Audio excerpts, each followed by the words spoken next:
So our adventure began when we landed at Cork Airport. We stepped off the plane, the Irish wind decided to give us a warm, or rather chilly, welcome, almost blowing us back to the tarmac. It felt like Mother Nature was already teasing us.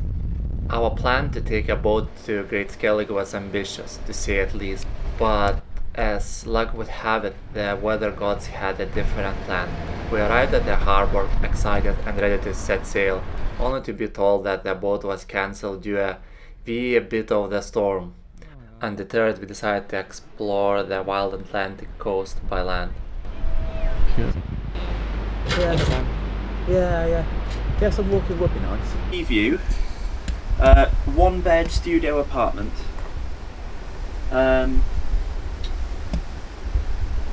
Yeah, 360-degree coastal views. Oh, neat.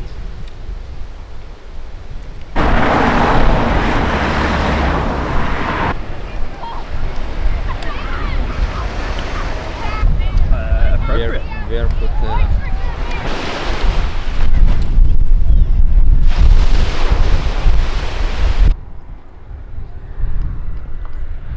Try reading Gaelic.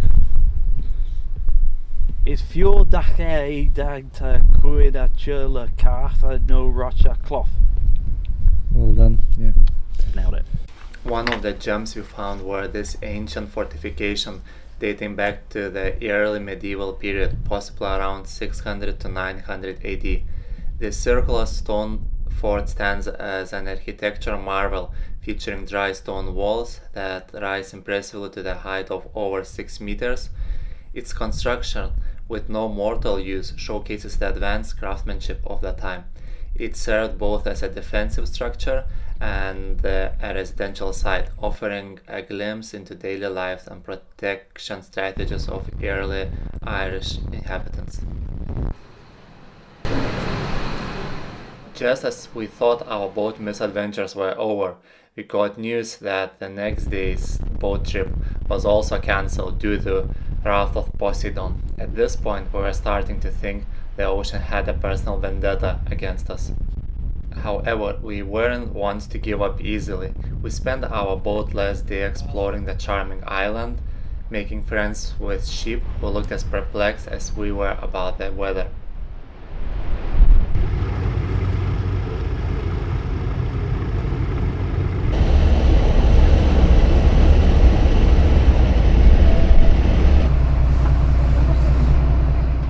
After what felt like an eternity, the boat was ready to depart for Great Skellig.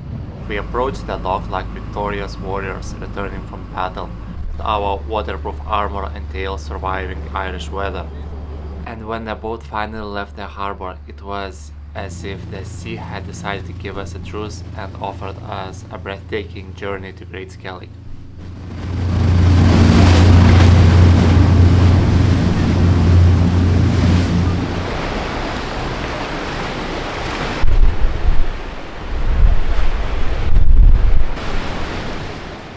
Upon reaching Great Skellig, the monks would have faced the challenge of making landfall on a rugged and rocky coastline. Navigating these rocky shores safely was crucial, as damaging their boats could have left them stranded on the island. Aside from its cultural heritage, Great Skellig is also a haven for seabirds, including puffins, gannets, and kiewits.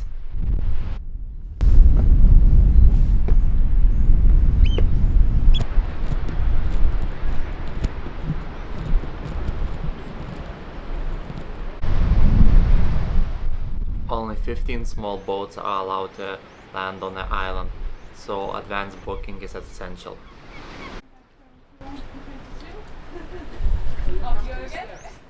In recent years, Great Skellig gained international fame as a filming location for Star Wars.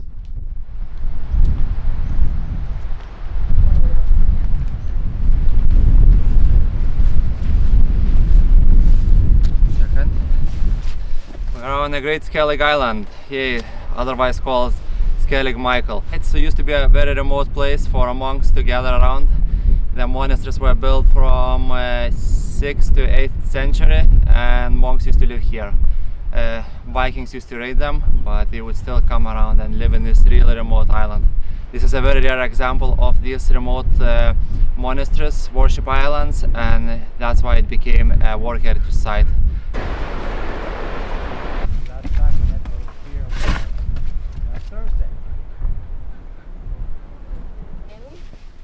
In the 6th century, the early Christian monks who sought solitude and spiritual isolation of Great Skellig faced formidable challenges when accessing the island.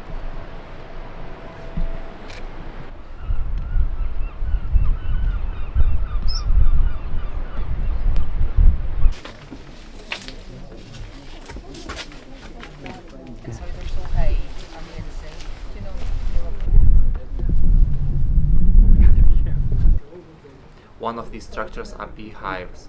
The monks resided in beehive huts, iconic circular stone structures with conical roofs. These huts served as a shelter, including residence, prayer, and storage.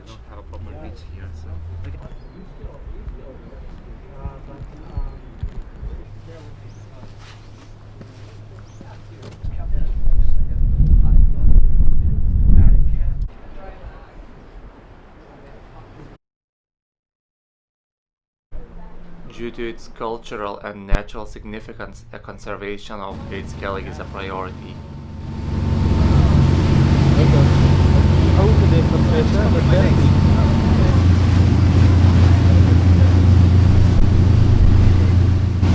Thanks for watching, and I hope you enjoyed the trip as much as we did.